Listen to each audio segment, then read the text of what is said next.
Dr. AnnMaria, how are you? I'm very good, thank you. Thank you for joining us on this podcast. I apologize for my state of disarray, but I had to clear my mind and get it out. Do you feel better now? No, I actually, that didn't even go as well as it did in my head on the way over here as I was practicing that, thinking, oh, it's okay, I'm late, but I'll make up for it by having a really funny rant, and it wasn't even that funny. So how are you doing? I'm doing good, and I did not do all of those things, but I had one daughter that moved from Palo Alto to Santa Monica this week, and then right after that, 2 days later, another daughter got married. No, congratulations. In Las Vegas, so we had Rhonda come and be the bartender because we like to have well-qualified help, and then my other daughter's in the national games in soccer. No way. Yes, that's in Torrance starting today, so I dropped her off, and then we're going to pick her up. She's even going to miss the last game because she's going to fly to Las Vegas and watch her big sister win on Saturday. She is. That's awesome. You know what? You were. I was reading about you last night. I know about you from TV. You know, and I think you came off a lot harder on TV than you actually are in person. I could just tell that you're a real sweetheart. You've raised what 4 like championship daughters in some ways, correct? I have 4 amazing daughters. 4 amazing daughters. Now, I don't have any kids that I know of, but let's say I do have daughters one day. What's the secret to raising a have you ever thought about writing a book? I wrote a book on judo. I wrote a book called Winning on the Ground about mat work and how to win at judo and a lot of arm bars. What about raising I want to have a Ronda Rousey one day as a daughter. I run 3 companies. So in my spare time when I'm not teaching biostatistics or epidemiology or making educational games, I did think about at some point getting around to writing a book on parenting. And I really think one of the biggest things, in all seriousness, is learning to give up what you want now for what you want most. That lots of people would like to be a world champion. They'd like to get into NYU. They'd like a lot of things, but they're not willing to give up sitting on the couch watching Vampire Diaries for it. Right. So that's the thing that you mostly instilled in your daughter. I mean, is it true though that you would wake Rhonda up with arm bars? That's not true, right? No, it's completely true. That's true. So she was sleeping, and then you put her in an arm bar, and then she woke up and had to defend it? Yes, I would wake her up, or she'd be sitting on the couch watching TV, sitting on the floor, and I would sneak up behind her and slip in a choke and say, always be ready. That's insane. My judo coach used to do the same thing to me. He actually was engaged to one of my very best friends who was a bridesmaid when I married Rhonda's dad. And yeah, I would go and stay up at Jimmy and Don's house on the weekends because I was an engineer in San Diego and I was training for the world team. And yes, 7 a.m. And I'm so not a morning person. And Jimmy would knock on the door to the guest bedroom and Don would run in and he'd say, give me 50 of those jujigatamis, which is an arm bar, right and left. And I would just be like, I'm going to kill you both. Were you ever concerned that your kid might grow up to be a serial killer or something by doing this? Like, what if it went so wrong? So far, they haven't. No, so far so good. And you've done a great job of parenting. I mean, it's amazing actually. It's amazing how close your family is too. Like how Rhonda is such a good big older sister. Is there pressure from the younger daughter though to have a daughter like Ronda Rousey? Is there like a Marsha? Is everything about Ronda? I don't think so. In fact, one of Julia's friends was over one time and she said it must be really great to have a famous big sister. I wish I had a famous big sister. And Julia said to her very seriously, why don't you wish you were famous yourself? And yeah, I think Julia has different interests. She likes to hang out with Rhonda because she's her big sister and she's cool. But she plays soccer. She likes that. She's a really good student. So Julia, I think, has a pretty good sense of her own self. Yeah. No, I mean, it's remarkable how cool of a family you have. And I really respect Rhonda. Although I have to say Rhonda was a lot easier to get to before she became this big star as far as getting back to me on Twitter. But now, is there a little bit of worry for you that fame might go to Rhonda's head a little too much and that she might become too much of a because I mean, when you have people all day long telling you how great you are, and sometimes there is always that fear of you see people that are fame gets to their head, become these huge stars, and then is there a way? Are you a little worried about that at all?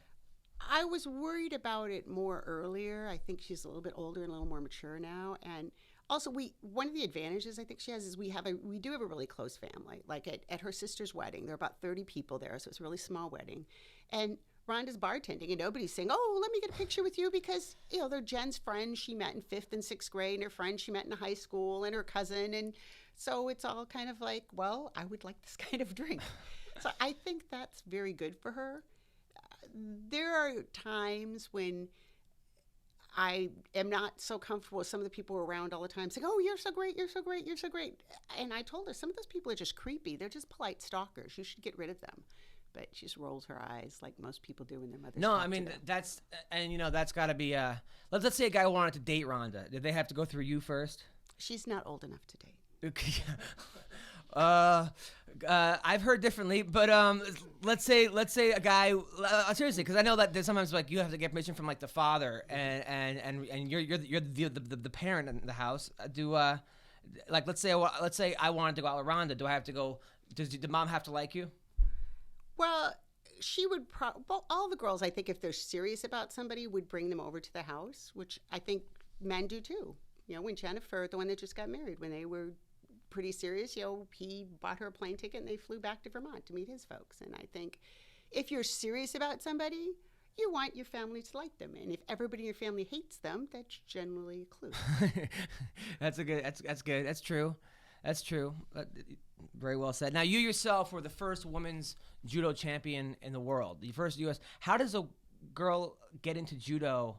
Back, I know how old you are. I'm not gonna say how old you are. I don't mind. Okay, so you're 56. 55. 55. I'm almost 56 though. 55. So back when you were in your early, I think you started at 13 years old. I was reading. I was 12. 12. How do you start when you're 12 years old into judo? How does that happen? People have asked me that so many times. I should make up a really good lie. Yeah. But the truth is, I was a short, fat little kid that wore really thick glasses and spent all my time sitting in my room eating and reading books. And my brothers called me Stumpy because I was built like a little tree stump. And my mother said, you cannot do this your whole life. And she put me in the car and she drove to the YMCA and she opened the door and pushed me out and said, join something.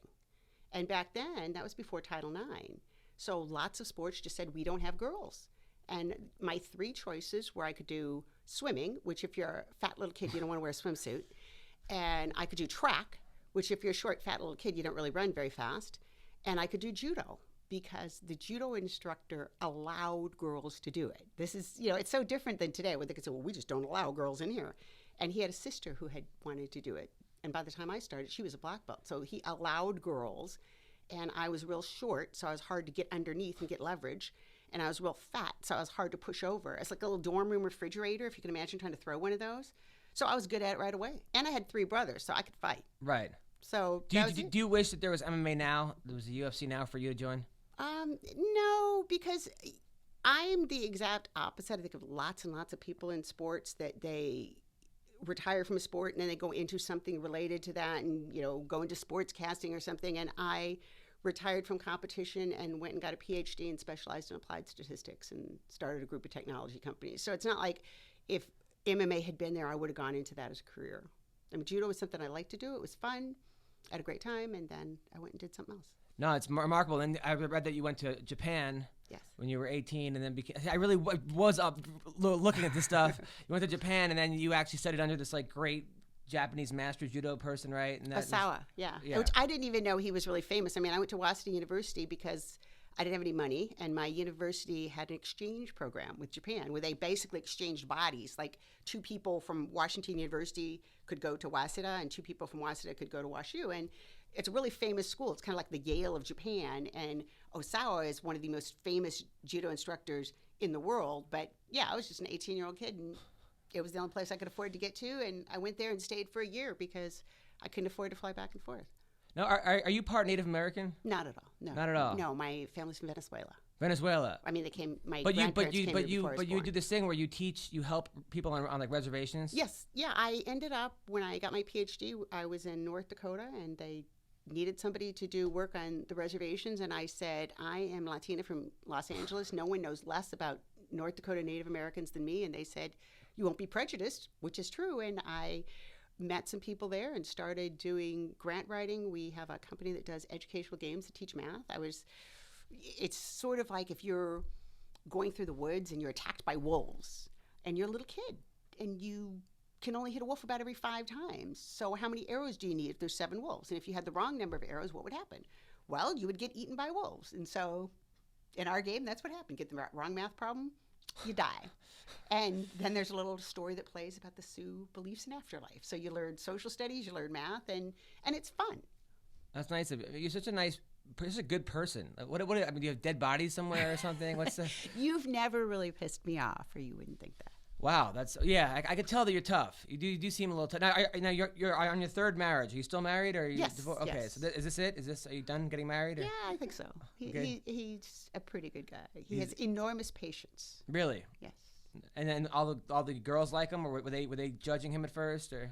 Well, no, actually, it was funny because Maria was away at track camp when the girls first met him, and we came from North Dakota to visit because I had met him several times, but the girls never had because I didn't want them to, after their father passed away, I didn't want them to meet this guy and they get attached to him and meet that guy and then they get attached to him. So, yeah, I was pretty serious about Dennis. So I said, well, I guess it's time for you to meet my kids. And Maria was at track camp, and I could tell from the other end of the phone that she's asking Rhonda, what's this guy like? And Rhonda is just a little thing, and she can't speak that well. And she says, he's a keeper, Maria. Oh, that's nice. He's a real keeper.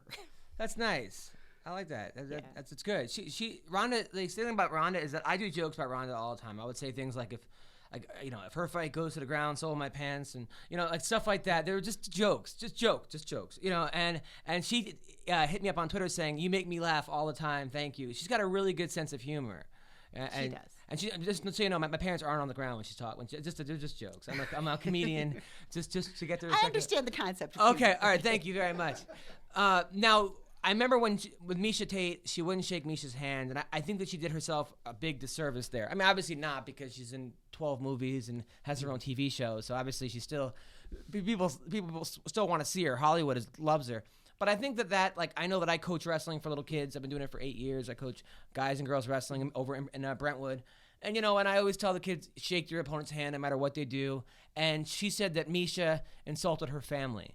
Do you know what what is she talking about? I actually went out to the Ultimate Fighter show, and I told Rhonda when I was there, I will take that girl out in the parking lot and beat her ass myself. She was so rude and so disrespectful, and what they did not show, I couldn't do reality TV. I could not. I couldn't have done it for 3 weeks. I said I would have punched everybody out, including the crew, and left. And it was stuff like, do you have any brothers or sisters? Yeah.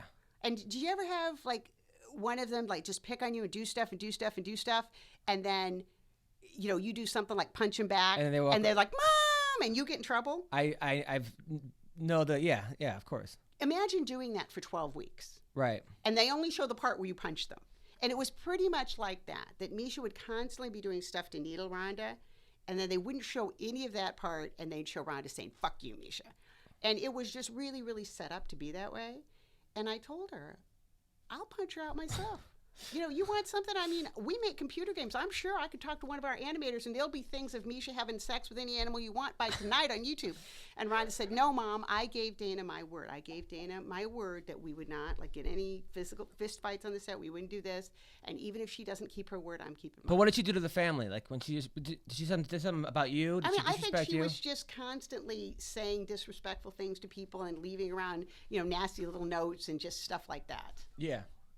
So it did seem like that. It did seem like there was more to meet the eye. And we've had Miesha on the show before, and she is very, she's very stubborn and a little bit like, I don't want to do this, that, or the other thing. And then I could see why. I'm just saying that I could see, why she, I've always been a Ronda Rousey fan. I've always liked Ronda, and I do feel like she was a little portrayed. But at the same time, you have to know that if someone keeps nudging you, mm-hmm. and then you nudge back, it's going to be shown. So there probably was maybe a better way for her to handle the Ultimate Fighter, as far as because I think that she didn't come across well at all. And when I met Rhonda, and people that I know that know Rhonda say that that's not really her. Well, like I said, from the few days that I was there, it's you could follow Mother Teresa around, all right, all day long. And at some point, Mother Teresa probably said, enough with the lepers already. Can't we just have somebody with a cold for once? And if you only showed that part and underneath showed a little thing, Mother Teresa hates lepers. Think about yourself. I'm sure you're a very nice guy. But think about whatever the worst thing is you might do this week. or whatever the dumbest thing is.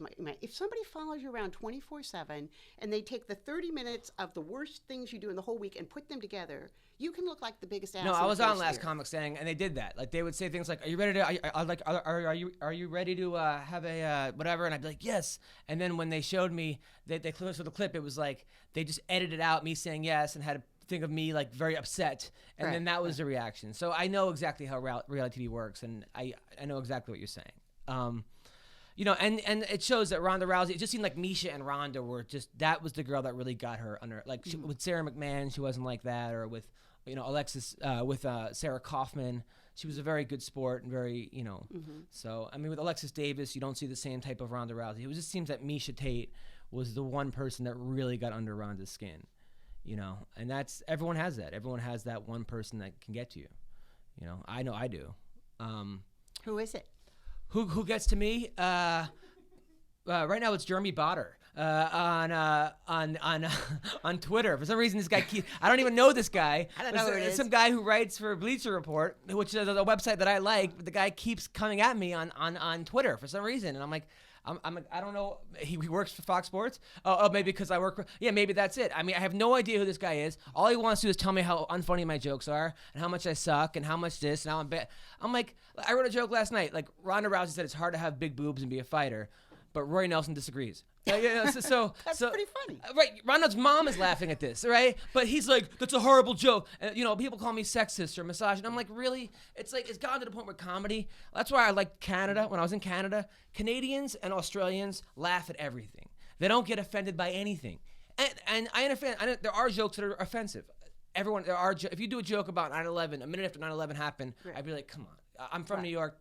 That's not cool. Like the Boston bombing thing. Like Jeselnik, who I like Jeselnik. It was a little inappropriate. Was I offended? No. I could see how people were offended. But people are, was I calling for his job? Like the people are like, oh, you know, they want to go after your jobs now, especially Americans. They if you make a joke that they don't like, they don't look at the intent, which is to make someone laugh. They look at like, oh, you're sexist. It's gotten to the point where you have to clear who you're making fun of now before you make fun of, and it's ridiculous. So anyway. Well, my answer to people like that is always, dear person on the internet whom I've never met, as much as it pains me that I have lost your respect, oh wait, I don't care, and then I go on with life. You're a very strong woman. I'm not as strong as you. Okay, you are an extremely strong woman. I'm a pretty strong guy. You know, but you're it takes a lot. Like I've been doing comedy 15 years.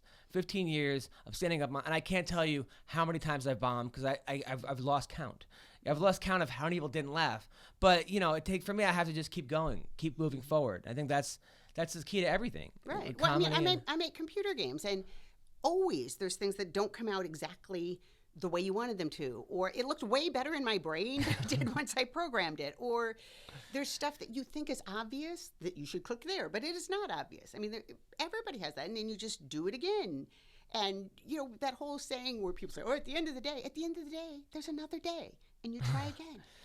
Yeah, and that's true. That's true. Now, we got to talk about Cyborg, because I know a lot of people are saying that Ronda is ducking Cyborg. Personally, Cyborg never made the weight. You know, it shouldn't be up to the champ to go up a weight to fight the person. You know, have her make weight first. She did get caught, you know, cheating.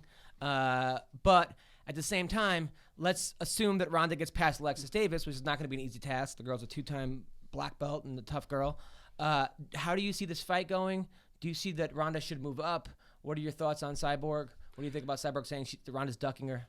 Well, I'm a statistician, so I don't believe a lot in coincidence. And I noticed that within probably 48 hours after the UFC announcing they're going to do out-of-competition testing, that this Santos woman wants out of her UFC contract. And, you know, Dana White said it made no sense that she could have fought in Invicta and still kept her contract. She could have. So to me, that was pretty much a red flag that she was still doing the drugs and she wanted out of her contract. So that you have a contract and you give it up, and then you say, oh, I want to fight her. Well, why didn't you keep the contract you had? And then the other thing where she said, oh, I want to have children someday. Okay. I had 4 children. I had one of them while I was competing. I fought at 48 kilos. During the actual competition, you had a kid? I had Maria in September, and I won the U.S. Open at the end of October. Wow. So Did you go down 4 weight classes? I actually won the U.S. Nationals and the U.S. Open at 48 kilos, and then I moved up 2 weight divisions and won the U.S. Open again.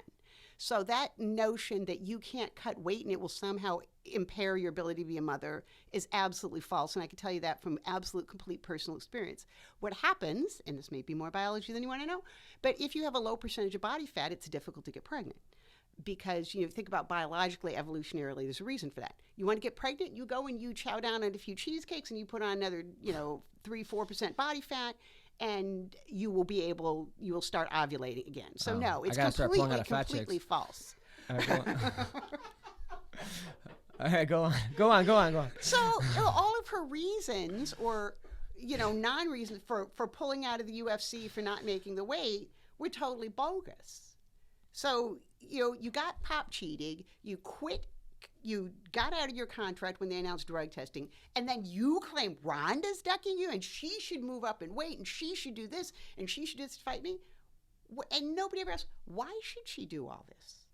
Why shouldn't you, the person that got out of their contract, the person that made up some bogus thing about I'll die if I make weight, like I said, I cut down to 48 kilos and I'm very much not dead. Yeah. So you're the one that had all these excuses. So how is she ducking you? And then she fights some woman that hasn't fought in 5 years and gets beat. And then they talk about Ronda fighting Gina Carano. In all due respect, that girl was the best Muay Thai person in the world in a Muay Thai fight. Right. But she hadn't fought in 5 years, correct? I don't know. Oh, well, I just read on the internet, so therefore it must be true, right? I don't know. I just know that she fought the number 1 girl in Muay Thai, which was a mistake. I think that's a disrespect to Muay Thai. Look, I mean, if you're the number 1 person in boxing and you're an MMA person, why go fight the number 1 boxer in the world? And it's just disrespectful to that craft, to that art form, But I understand what you're saying. Look, I think that I would love to see Ronda versus Cyborg. I think Ronda wins this fight, especially. Oh, hell yes. At 135, especially. But also, I think that this is sort of same topic, different. When these people that take steroids or to take, look at Chael Sonnen, okay, perfect example of a guy who just got busted with human growth hormones and IPOs and whatever he was taking, EPO. Chael Sonnen is a great fighter, and I spoke to Chael a couple nights ago. I had a long talk with Chael. Chael didn't need to take. He had been on testosterone for so long, legally, and then when he had to get off testosterone, he flipped out. He has to fight Vitor Belfort and mentally he thought, I'm never going to be as good off testosterone. And it's the mental aspect of the sport. I remember in high school wrestling, there was a kid I beat 12-3, and then the next week he beat me 12-3. Was I better? No, it's so mental. MMA is so mental. And when you start taking these drugs and get off these drugs, in my opinion, you're never the same fighter. Let's look at, Josh Barnett has never really fought to the level that he did. Maybe he didn't strike Force, but after he had gotten busted for banned substances. Vitor Belfort, we don't know how he's going to be without testosterone. A lot of these guys, it's like I think that they get a mental advantage. They think they have to take it. They get off of it, and then they start to doubt themselves, and that self-doubt kills you. And I think I wonder if that's going to happen with Cyborg. Well, I think you're absolutely right, and I think there's 2 things. One is if you're taking steroids, why you're doing it is because you believe you can't win without it. Because if you thought you could win without it, what would be the point of taking it and maybe failing a drug test, right? So you believe you can't win without it, and you quit taking it. So yes, psychologically you have that thing, and then you may have a record, but if you've been taking it all that time. So that's tainted too. And so I think she's got a disadvantage in that. And the other thing is I've known Ronda since the day she was born, and that child is motivated by spite, and she holds a grudge. If Cyborg has any sense at all, no matter how much money they offer her, I would duck Ronda. Well, I wouldn't because I'm crazy, but because Ronda will break her arm in half. Yeah, and Ronda holds a grudge. Now, Ronda recently said, this is actually a question from Kirk from the Underground, that she could beat any girl in jiu-jitsu. She said she could beat any girl in jiu-jitsu. Gabby Garcia took her up on that offer. I don't know if you guys know Gabby Garcia. I think she weighs about 230. She was Vanderlei Silva's, that woman next to Vanderlei Silva. She wants to take, I don't know if that's a fair fight, but do you believe that Ronda could beat any girl in the world in jiu-jitsu? Yes. And one of the things about jiu-jitsu versus judo, and I've actually written a lot about this, jiu-jitsu and judo have different rules. And the thing about judo players and mat work, it's kind of like that poem by Longfellow about the little girl with the little curl right in the middle of her forehead. And when she was good, she was very, very good. And when she was bad, she was horrid. Most judo players are horrid at mat work. And if you judge judo players' mat work by the average judo player, you'll think any jiu-jitsu player could beat any judo player. Because in judo, you can win by throwing somebody, bam, right at the beginning, onset of the match. And many people focus on that. In judo, they only give you a few seconds to secure a technique, and then they stand you up. But the people who are good have mastered that transition in the air, many of them. And in jiu-jitsu, you don't have to do that. It's a different set of rules. And so it's not disrespectful to people in judo to say they play by a different set of rules. And if you learn by that way, it's not always to your advantage if you played somebody that came up by not the same set of rules as you. If you came up where you had to always, your whole life, be able to knock off a submission within a matter of seconds or show progress within a matter of seconds, then you're going to have an advantage over people who have had the leisure of taking their time.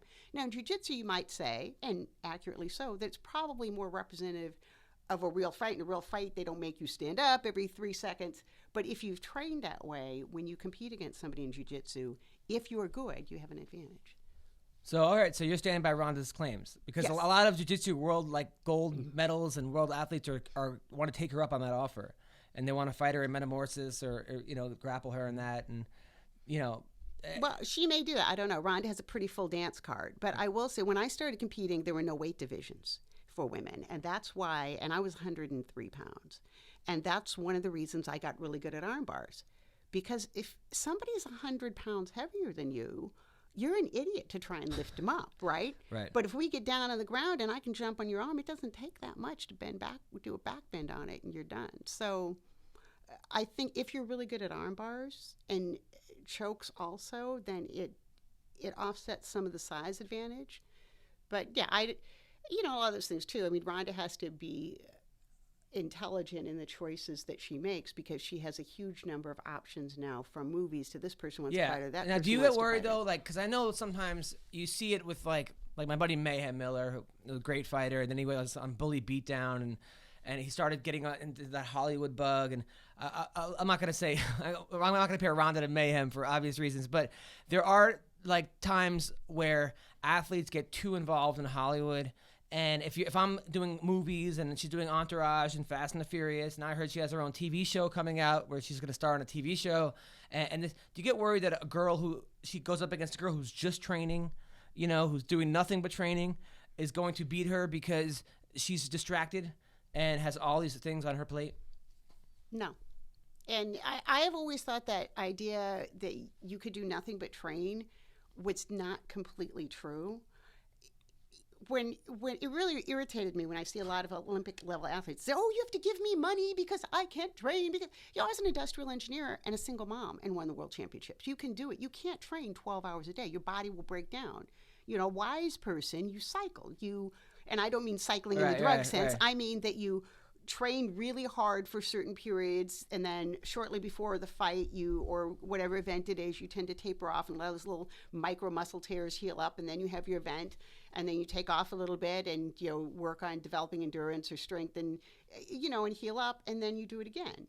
And also, when you train, you get up in the morning and you work out for a couple of hours, and then you rest, do whatever you do some movies, do some interviews, go work out for a couple more hours, and rest again. You don't train 6 hours a day. It's like Jim Pedro Sr. said, that working out is like sex. If it takes you longer than 2 hours, you're not doing it right. Wow. Well, it's a good thing I've measured the 4-minute workout. Now, all right. So we got I pretty much now. Okay, the last thing.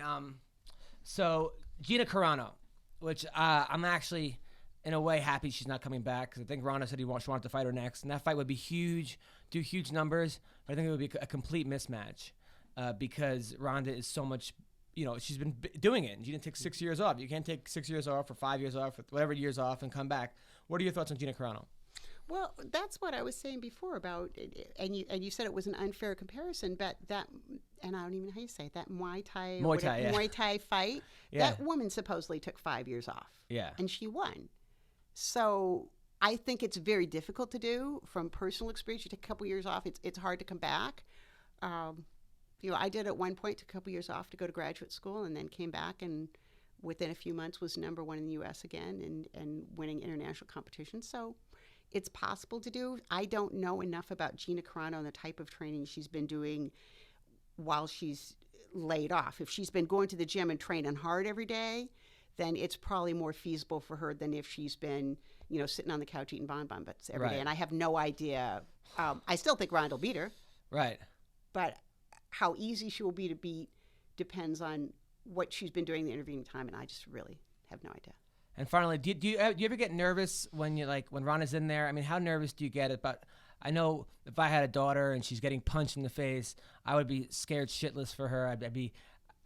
My heart would be racing. How nervous do you get as a mother while watching Ronda? Oh my God, I get nervous, so nervous. I was telling one of the kids that she used to do judo with, his dad comes to a lot of the fights, and I said, I really don't drink that much.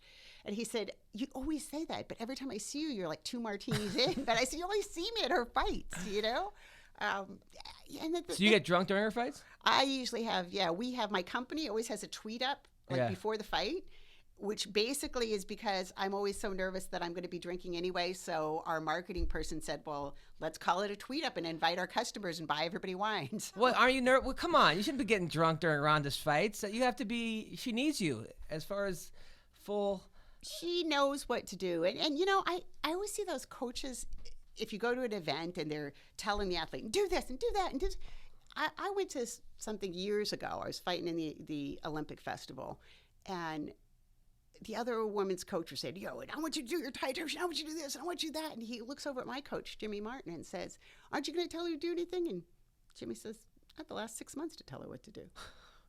Yeah, that's true. I would say that you shouldn't be. I mean, what if she loses? She's not going to want to have a slosh mom to go home to. I mean, I would, if I were you, I would curb the drinking. I mean, you don't need to get drunk. Well, then she'll just have to not lose. And, the thing I really worry about is anything could happen. You could trip on the cage going in and hit your head and get a concussion. Those are more because I know she's trained right. It's just more the little freak accident things that I worry about. All right. I would, I don't know. I don't know what to say. I mean, it would hurt Ronda more if she lost just because it would just devastate her to lose. I mean, it's not the physical thing. I know it. When she said she would die before she would give up, I mean, she meant it. She would just be devastated. So that's the thing I worry about. And how does she deal mostly with all these annoying internet people, all the haters for Ronda? Does she read them or? Not really that much. I mean, one of the things that she says is whether you're paying to see me win or paying to see me lose, you're paying to see me. And thank you, anti-fans, for the money that, right. Let me buy my dog food this week. Now, what's the best way for me to go out with her? Because I think we make a cute couple. I feel like you would approve of me, and I think we have an actual job, so I have a job. I'm funny. Okay, well so you can go through the interview. I'm sort of handsome. Did you go to college? I went to 3 years of college. I went to SUNY Binghamton, which is a good school, and then Hofstra, and then Hunter. I didn't actually finish college. You went to 3 different colleges. 3 different colleges. Didn't get a degree, but I've been doing comedy 15 years. Been around the world. Training. Have you been married before? No, never been married. That's a good thing. Never married. Never. You don't have any extra children No around? kids. Nope, Okay, no kids. thing. I have 2 cats and a dog. You like dogs? I like dogs. And I think I wouldn't even try to hook up with her till the 3rd date. I think that would be good, right? That says no. I take a lot more than 3 dates. More than 3 dates. Okay, so you have to. Do you want to get married and have children someday? Yes. Okay. The never wanting to have children, I think, would be a deal breaker. No, I want to have kids. All right. I'll be I make her laugh. She may be. I mean, it's gonna be hard. Do I have to be able to beat her up? Because I feel like a guy has to be able to beat up, not beat up, but I'm not a big guy. She can kick my ass. Do you weigh more than her? Yeah, 185. Not that I would physically beat her up. I'm saying you want a guy to protect the woman. Well, but I don't think she would like a boyfriend that weighed less than her. Yeah, no, I'm about 175. I'm sure the guy that's in the super lightweight is really cool, and I saw his baby on Twitter, who's just adorable. But still, I don't think Ronda would go out with somebody. No, I'm 175. I coach kids wrestling. I've been around the world. Children. I like children. So I have your church? approval. I'm Jewish, but You're Jewish. Yeah, but I'm not religious, so. I'm definitely willing to convert as long as I get in there. No, but so No, so she had a boyfriend that was Jewish once, and he was evil. But you know what? We're not going to judge all of the Jewish people in the world. Yeah, most cool people. a lot of the Jews are employing her right now in Hollywood. There's some really cool people that I know that are Jewish, just not that one. The Jews are great people. I love the Jews. So So what else do I need? So I have so you would approve of me as going out with Ronda.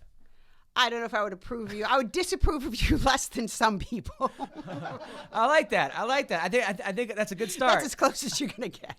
That's good. I'm better than some. That's good. I'm like, okay. So what do you think my percentage's chances of taking your daughter out? 60%, 70%. I feel like we have a bond. I met her once, and I asked her to help coach my like kids, and she looked at me and she's like, I'm a little busy right now, but she's 60. She likes kids. I would say 5. I have a 5%. That's what I would say. There is a chance. I like it. 5%. That's good. The making her laugh is a big point in your favor. I'm in.